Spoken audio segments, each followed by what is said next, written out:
Eu sei quem trama e quem tá comigo. O trama que eu carrego pra não ser mais um preto fudido.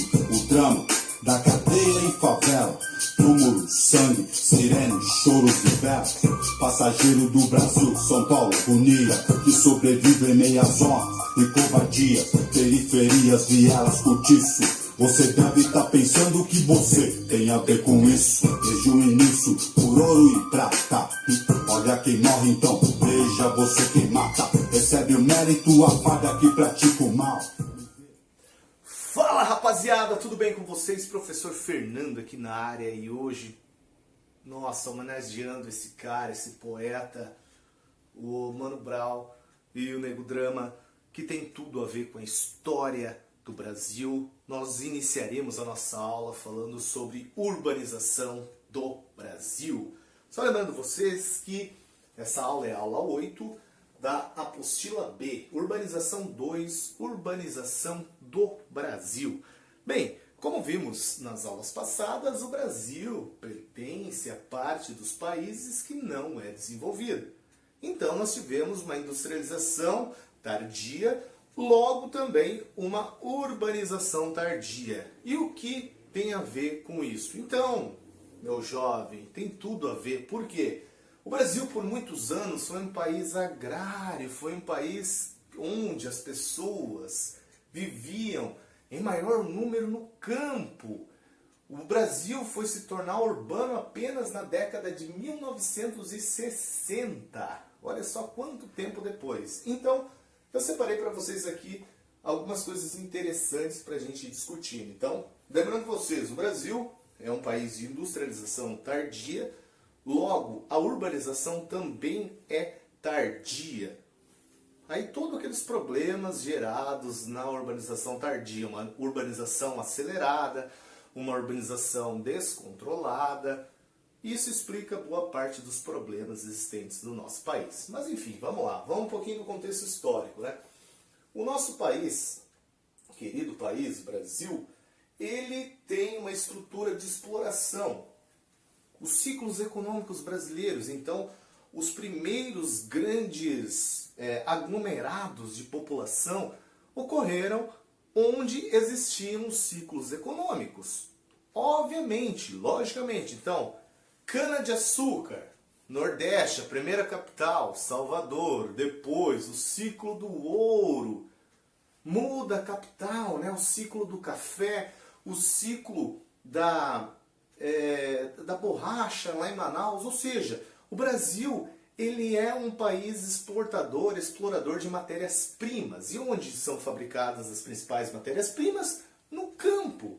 Então, a estrutura de exploração está ligada aos ciclos econômicos e isso tudo está ligado à quantidade de pessoas. Elas estão onde a economia está.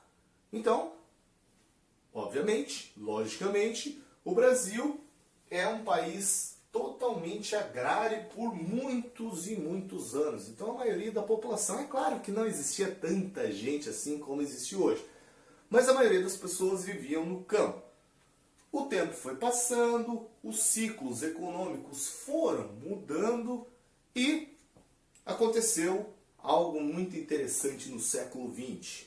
Primeiro, guerras mundiais. A Primeira Guerra Mundial no começo do século XX, que fez um estrago gigantesco. Segundo, crise financeira de 1929. O que isso tem a ver? Poxa, o Brasil, nessa época, vivia o ciclo do café. O café era o principal produto brasileiro. O Brasil era o principal exportador de café do planeta. Com a crise de 1929, as potências, os mercados, os consumidores brasileiros pararam de comprar, né? Os nossos compradores pararam de comprar o café. E o que aconteceu? O Brasil, né, devido a essa crise, ele teve que se virar. E de que forma se vira? Getúlio Vargas viu uma oportunidade para começar a industrializar o Brasil.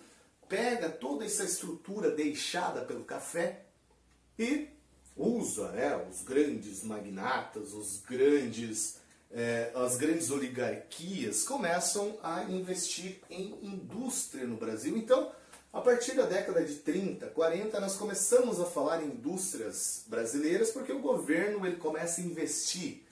E a indústria está diretamente ligada à urbanização, ao crescimento das cidades, à vinda das pessoas para as cidades. Por quê? Porque o campo começa a ficar difícil, as oportunidades começam a diminuir. Então, vamos migrar para as cidades. Por quê? Porque lá tem emprego, porque lá tem os equipamentos, porque lá tem tudo que nós precisamos. Então, a partir de 1940, 1930, 40, 50, 60, as pessoas começam a migrar para as cidades e as cidades começam a ser muito importantes no Brasil.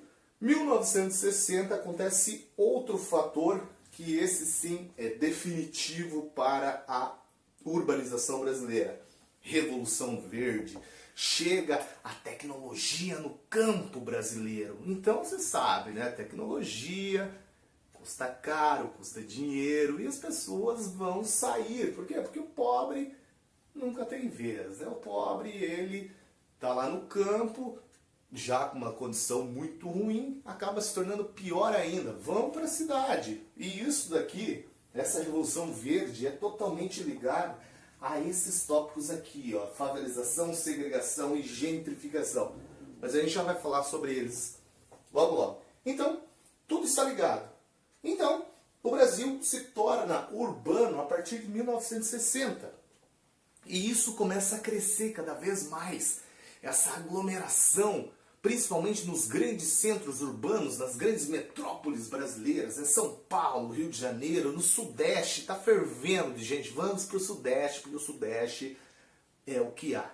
Bem, aí acontece todas aquelas coisas que aconteceram, de favelas, de coisas ruins, de pessoas passando necessidade, aquele inchaço urbano, né? Até em geografia nós falamos em macrocefalia urbana, é quando as cidades começam a crescer de uma forma gigantesca e começa a aglomerar muita gente, muita gente, muita gente. E o que fazer com essa muita gente? Pois é, eis o problema. E nos dias atuais, essa migração, né, esse êxodo rural, acabou diminuindo e agora, devido, né, aos fluxos de informação, os fluxos de transporte, as pessoas, elas perceberam que as cidades médias, elas estão dando a mesma condição, ou até condição melhor do que a cidade grande. Pô, cidade grande, poluição, trânsito, enfim, você que morou em cidade grande sabe como é, né? Uma cidade que você perde muito tempo. Então, o que acontece? As pessoas estão migrando atualmente para cidades médias, como Foz do Iguaçu. Então a maioria, isso aqui é um fato interessante, a maioria das pessoas do mundo vivem em cidades até 500 mil habitantes. Por quê? Porque é uma cidade mais fácil de viver. As condições vieram para cidades médias, para cidades pequenas, então por que eu vou morar numa cidade grande? Se eu consigo ter uma qualidade de vida muito melhor numa cidade pequena, por que eu vou morar numa capital? Claro que uma capital ainda representa, né, falando um pouquinho de hierarquia, ela representa ainda todo aquele complexo de poder, né, porque os melhores hospitais estão ali, né, falando de intencionalidade de fluxos também, os melhores hospitais, as melhores escolas, os melhores transportes, os fluxos de informação de pessoas, de dinheiro acontecem ali. Então eles são centros financeiros ainda. Então as cidades grandes não perderam a importância, mas as pessoas querem paz, né? Querem a calmaria. Por que eu vou viver numa cidade grande? Né? Então atualmente acontece esse fenômeno, a desmetropolização, a interiorização do Brasil. Vamos viver em cidades menores. Então percebam que a história do Brasil está ligada aos ciclos econômicos, onde antigamente a maior parte da riqueza acontecia no campo e nos últimos anos acontece nas cidades. Então as pessoas vão para as cidades, obviamente.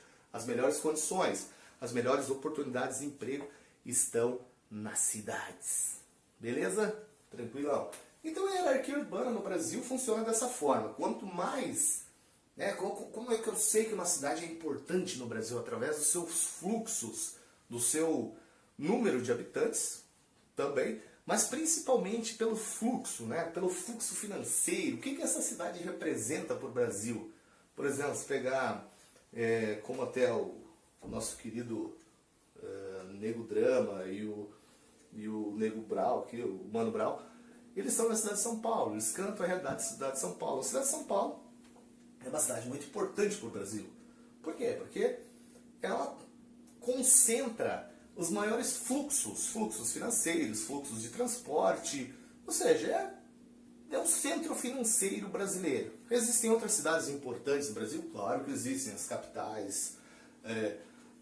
capitais regionais, como o caso de Foz do Iguaçu, que é importante para as cidadezinhas menores. Então, percebam que essa hierarquia urbana ela acontece através da importância da cidade dentro do contexto econômico, político, social do país.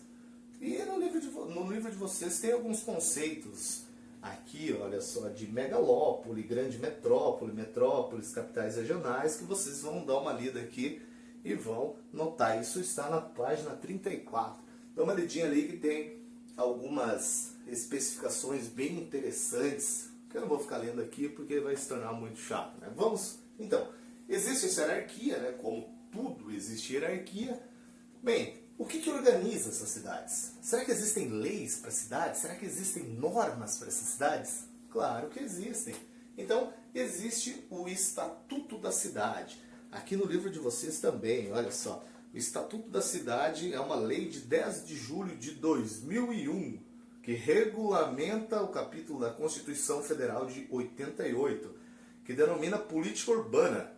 Ou seja, existe toda uma lei, todo um estatuto que cabe aqui também dentro do plano diretor da cidade, que são normas, são leis. A cidade, né, que o plano diretor, a mais de 20 mil habitantes, existe esse plano diretor, ou seja, como que a cidade deve funcionar? Porque antigamente, né, até vimos na aula anterior, as cidades de antigamente, a maioria, eram totalmente espontâneas, não tinha nada de planejado. Então as cidades iam crescendo e eram sendo administradas daquele jeito, né? Hoje não, hoje existem leis, por exemplo, aquela calçadinha na frente da sua casa, é dentro do plano diretor, com paver, com aquela calçadinha para os deficientes visuais, né? Então, existem os portadores de deficiência, existe todo um plano para que isso aconteça. Então, é o Estatuto da Cidade, o plano diretor que regulamenta isso. Então existem leis, né? Às vezes parece que não existe, né? Mas existem leis, existem normas para que isso aconteça. E surgiu aqui esse tal de Henri Lefebvre, esse cara sensacional, poxa, que homem, né? Ele, em seus livros, em 1968, ele fala sobre o direito à cidade. Todo mundo tem direito à cidade. Todo mundo tem direito a um espaço nas cidades, né? Poxa, a Constituição, ela me garante que eu preciso ter uma moradia digna.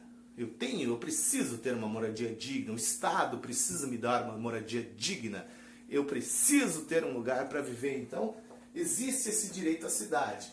Mas, no Brasil, meu amigo, e aqui embaixo, você sabe que as leis são diferentes. Então, essa parte da aula é uma parte muito importante porque a maioria dos vestibulares começam a criticar essa questão dos direitos às cidades. Né, mano? Pô, meu chapa. E eu tenho direito à cidade, eu tenho direito a um espaço. Mas você sabe que isso não acontece. Nem todo mundo tem direito, principalmente no país que nós vivemos, que é um país tão desigual, né? Dentro do índice de Gini, né, esse índice que mostra a desigualdade, o Brasil é um país que se enquadra entre os primeiros da desigualdade. Quem disse que nós não somos os primeiros, né? Então existe toda essa questão.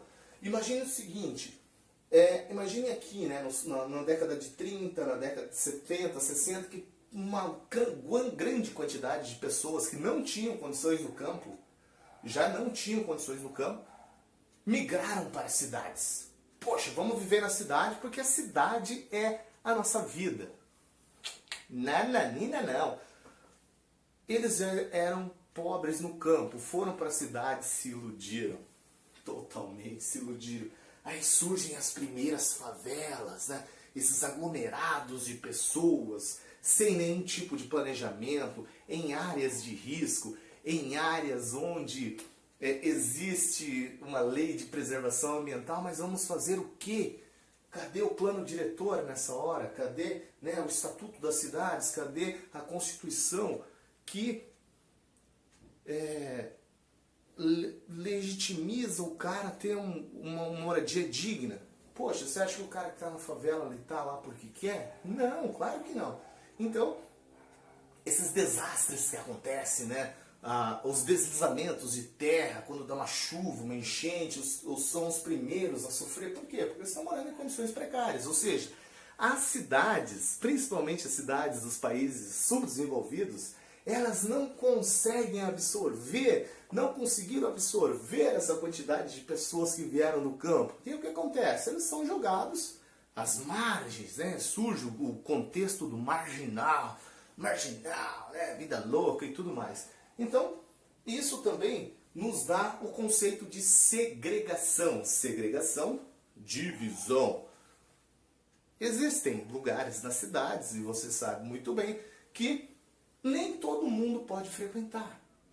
Então, existe uma segregação, né? O cara que vive no centro da cidade, ele vai ter acesso às melhores ou os melhores equipamentos das cidades, né? Tá pertinho do mercado, tá pertinho do shopping, tá pertinho da escola.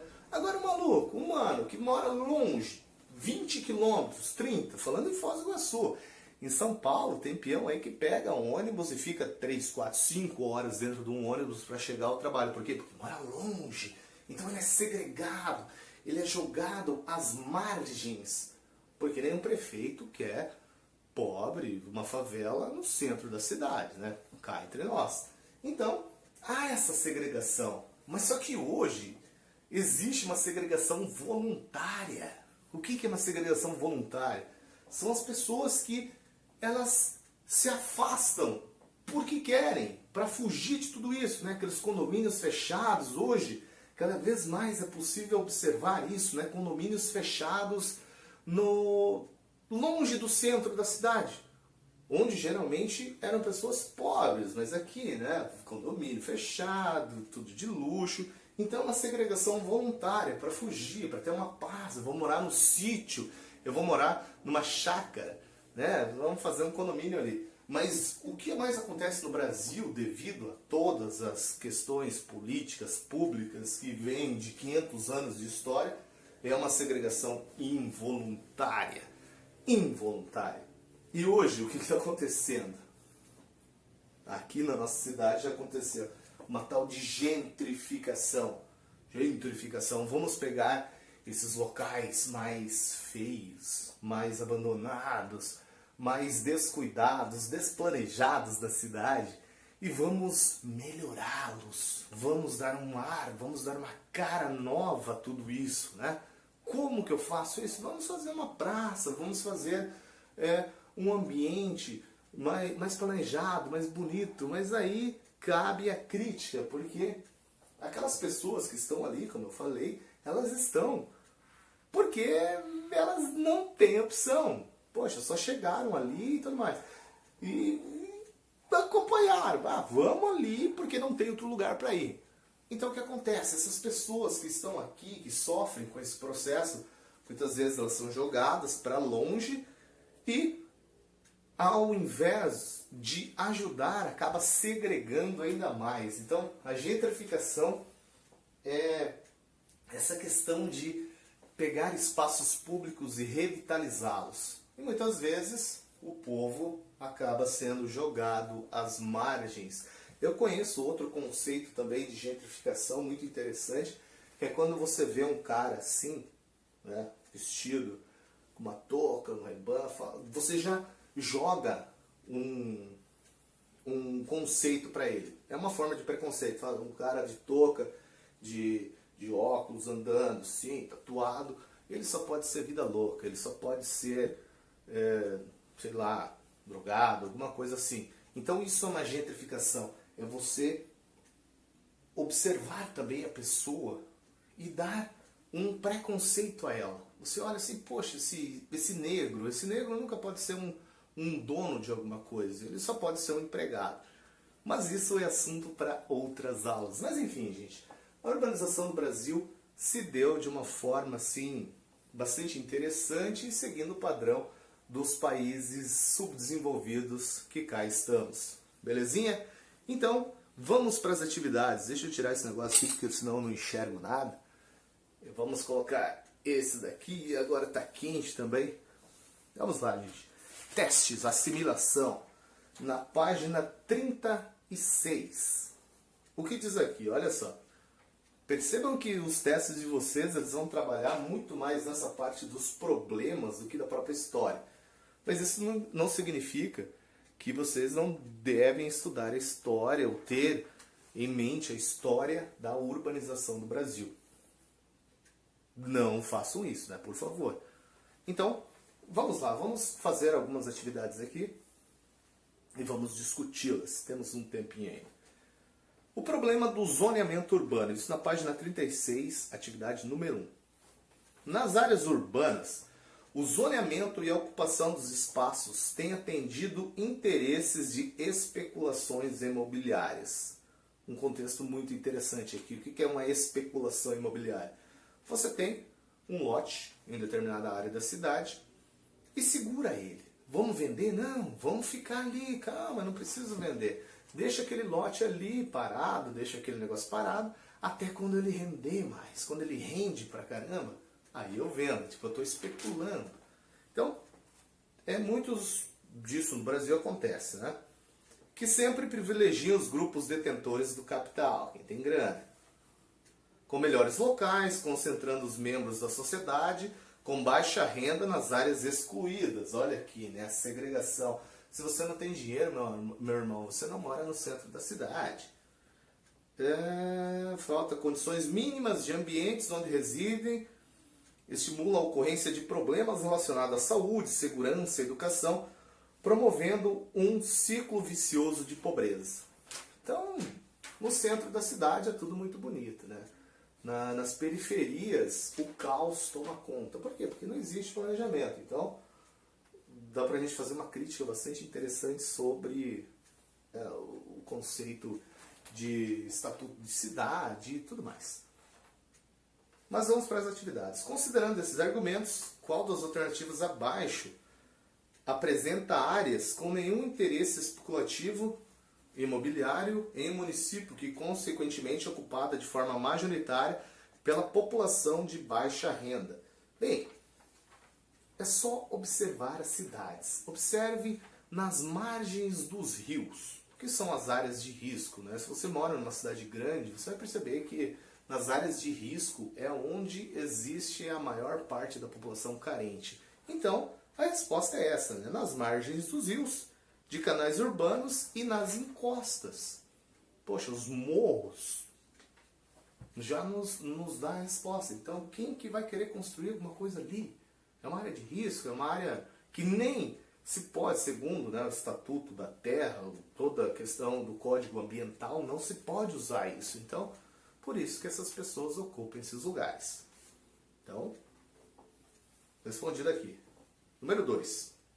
A disputa pela cidade. Poxa, nós vivemos uma guerra. Esse conteúdo de urbanização é sensacional, cara. Dá muita discussão. Nos anos 90, os anos negros da crise, da miséria produtiva, do desemprego, o crescimento da cidade se deu por meio de muros, enclaves fortificados, shopping centers, condomínio, e assim houve um esvaziamento dos espaços públicos, dos espaços de convívio. Começamos a ver nos últimos anos iniciativas dos próprios cidadãos, da própria sociedade, de retomar a cidade, a calçada, praça, lugar convívio, de rejeitar esse modelo, embora ele ainda seja predominante. Uma coisa interessante, quando o Brasil entrou na era, né, do neoliberalismo, das privatizações, aconteceu muito isso, né? O público ele começou a ficar menor.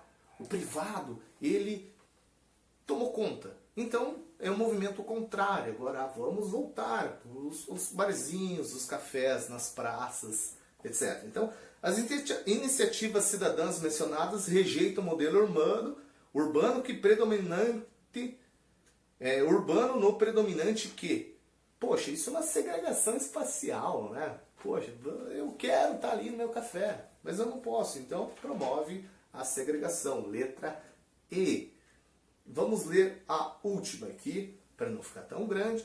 Eu peço para vocês que vocês façam as atividades. Eu sei que vocês estão fazendo, mas continuem fazendo isso, beleza? A última aqui é a número 4. Na Copa do Mundo de 2014, os Jogos Olímpicos de 2016 aconteceram no Brasil. Deram início a uma série de projetos de revitalização direcionadas às zonas urbanas das cidades do Rio de Janeiro, São Paulo, Porto Alegre, Belo Horizonte e Manaus, as sedes dos Jogos.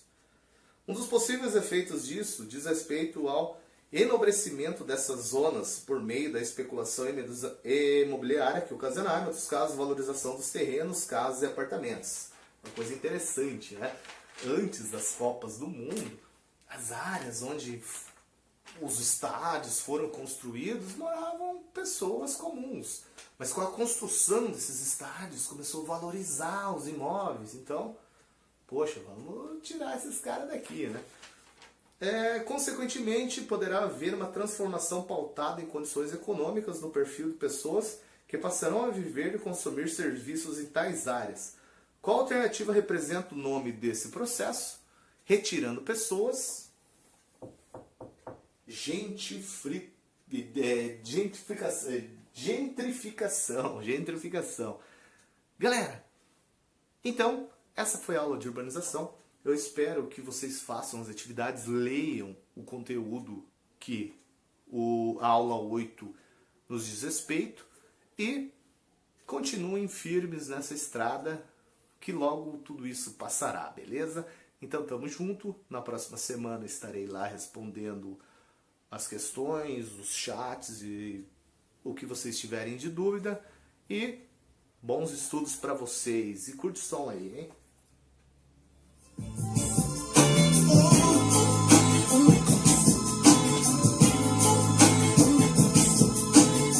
Assaltos na redondeza, levantaram suspeitas, logo acusaram a favela para variar. E o boato que corre é que esse homem está com seu nome lá na lista dos suspeitos.